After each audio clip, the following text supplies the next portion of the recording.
আজই ডাউনলোড করুন আর এনজয় করুন আপনার পছন্দের শো। আমি আগুন লাগাইনি। তুই যেটা বলছিস সেটা কেউ দেখেনি, তাই এই কথা কেউ বিশ্বাসও করবে না। তুমিও আমাকে বিশ্বাস করবে না? কি করলাম এটা? আমি একটা মেয়ের গায়ে হাত তুললাম।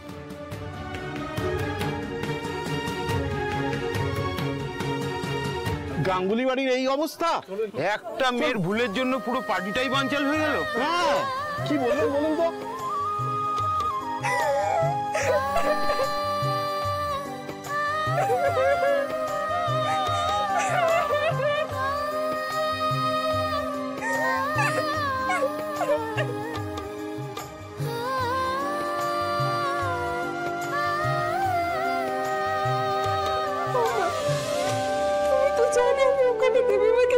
গেছিলাম, কিন্তু আমার দৌড়াদৌড়িতে যে আগুন লেগে যাবে আর বড় সাহেবের আঁকা ছবি পুরো ছাই হয়ে যাবে, আমি কি করে জানবো মা? কিন্তু তোকে যে কর্তামা তার সামনে আসতেও বারণ করেছিল, এটা তো জানতিস। তাহলে তোকে আমি পই পই করে বারণ করেছিলাম, তুই লক্ষণ রেখা পেরোবি না, তাও তুই শুনলি না। আরে যে ঘন্টু, তোকে আমি বলেছিলাম না দিদিকে চোখে চোখে রাখবি, তাহলে বেরোলো কি করে? বল উত্তর দে, কথা বল। বাবা তুই নাম বান্দা, একটা কথা বলে না, কানে একটা কথা যায় না, একটা কথা যায় না। তোকে বেরো না বাবা, ও কিছু করেনি, আমি দোষ করেছি, তুমি আমার শাস্তি দাও বাবা, আমার শাস্তি দাও। চল। ও বাবা, আমি গুড্ডুকে বলেছিলাম যে আমি অনুষ্ঠান দেখবো। দেখো বাবা, তুমি তো এত বছর ধরে এই ধরনের অনুষ্ঠান দেখেছো, কিন্তু আমরা তো প্রথম নয় গ্রাম থেকে বেরিয়েছি, এরকম অনুষ্ঠান জীবনেও দেখিনি। ভেবেছিলাম আমিও যখন গ্রামে যাব সবাইকে গিয়ে বলবো যে হিন্দি সিনেমার মতো অনুষ্ঠান দেখেছি, কিন্তু এবার গিয়ে কি বলবি? হ্যাঁ, একটা এত বড় অনুষ্ঠান তোর জন্য বরবাদ হয়ে গেল, নষ্ট হয়ে গেল, তাই না? ও বাবা, বিশ্বাস করো, তুমি যখন থেকে বলেছো আমরা ওখান থেকেই দাঁড়িয়ে অনুষ্ঠান দেখছিলাম, নিজেদের মতন মজা করছিলাম, কিন্তু দিদিমা যেখানে দাঁড়িয়েছিল যদি কেউ অন্য মনস্ক হয়ে যেত তাহলে বাবা দেবীমার শাড়িতে আগুন লেগে যেত, তাই আমি আগুন লাগিনি, তুই লাগিয়েছিস।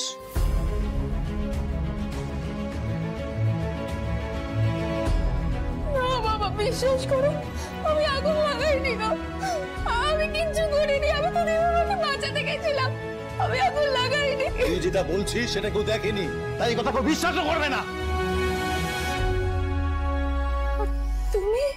তুমিও আমাকে বিশ্বাস করবে না?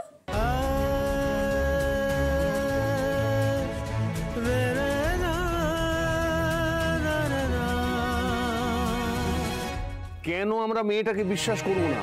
কেন খামোখা মিথ্যা কথা বলবি? আচ্ছা দাদা, এটা তুমি কি বলছো বলো তো? শেষ পর্যন্ত আমরা একটা ড্রাইভারের মেয়ের কথা বিশ্বাস করব, একটা বিরো স্ট্যান্ডার্ড মেয়ে? মীনাক্ষী,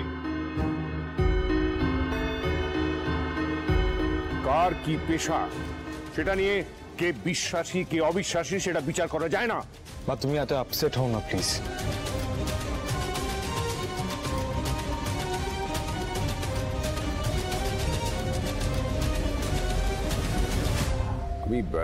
আমি বলছি যে মেয়েটা হয়তো সত্যি কথাই বলছে, মানে সত্যি সত্যি তোমার শাড়ির আঁচলে আগুন লেগে যাচ্ছিল। যাচ্ছিল তো যাচ্ছিল, এরকম আরো হাজারটা শাড়ি আছে আমার রাজ, কিন্তু আমার এত মূল্যবান একটা উপহার আমার পাওয়া, সেটা নষ্ট হয়ে গেল, আমি সেটা কি করে ভুলবো?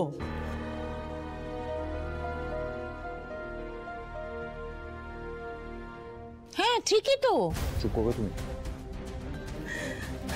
পাবো এর বিকল্প আমি আর একটা উপহার পাবো বলো তো? আচ্ছা ঠিক আছে, আমি না হয় আবার একটা ছবি এঁকে দেবো। রাজ, আমি এই মুহূর্তটা, এই দিনটা, সেটা কি করে ফিরে পাবো? আরে ভুলে যাও না, কারণ যেটা ঘটেছে সেটা সত্যি সত্যি একটা অ্যাক্সিডেন্ট। না রাজ, এটাকে অ্যাক্সিডেন্ট বলে তুমি সহজ করে দিতে পারো না। এই প্রথম গাঙ্গুলি পরিবারে অতিথিরা এসেছে যারা কেউ কিচ্ছু মুখে দেয়নি, শুধু নাটক দেখে ফিরে গেছে।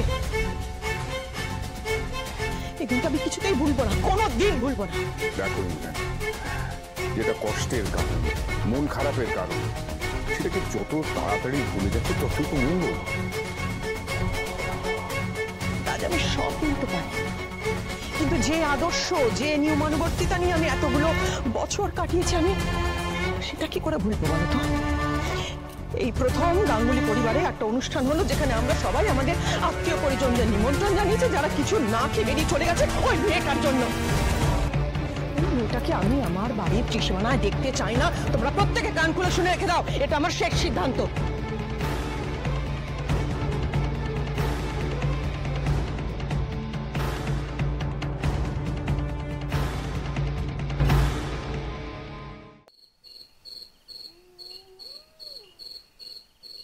আমি জানি বাবা, যেটা আমি বলছি সেটা আমি প্রমাণ করতে পারবো না, কিন্তু বাবা আমি তো ঘুমিয়ে ঘুমিয়ে যা বলি তুমি তো সেটাও বিশ্বাস করে না। তাহলে আজকে আমায় অবিশ্বাস করছো কেন? কেন বিশ্বাস করছো না আমায়? বাবা বিশ্বাস করো, আমি বুঝিনি যে আমার জন্য সবটা নষ্ট হয়ে যাবে। আমি ইচ্ছে করে করিনি কিছু।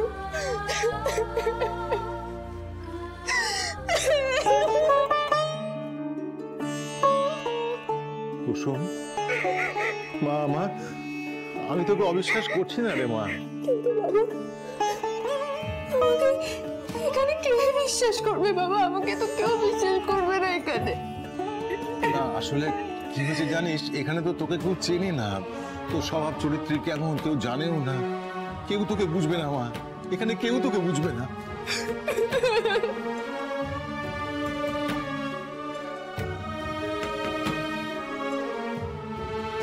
দিদিকে বিশ্বাস করলে আগেই করতা, আমাকে শুধু শুধু মানলে কেন? আচ্ছা বাবা, আমার ভুল হয়ে গেছে, এই আমি কান ধরছি, কিন্তু ঘন্টু আমি তো তোকে ভালোবেসে মেরেছি বল। বাপরে বাপ, তোমার ভালোবাসার কি জোরবে বাবা? এখনো এক কানে কম শুনছি। আরে ষাট ষাট, আয় আয় আয়, কাছে আয় কাছে আয়, আমি হাত বুলিয়ে দিয়েছি, ষাট ষাট ষাট ষাট। কান নাকি এখনো ব্যথা করছে। তুমি তোমার মেয়েকে কালকেই গ্রামে রেখে দিয়ে আসবে। আমি ওকে আমার ত্রিসীমানায় দেখতে চাই না। কর্তামার আদেশ আমি অমান্য করতে পারবো না।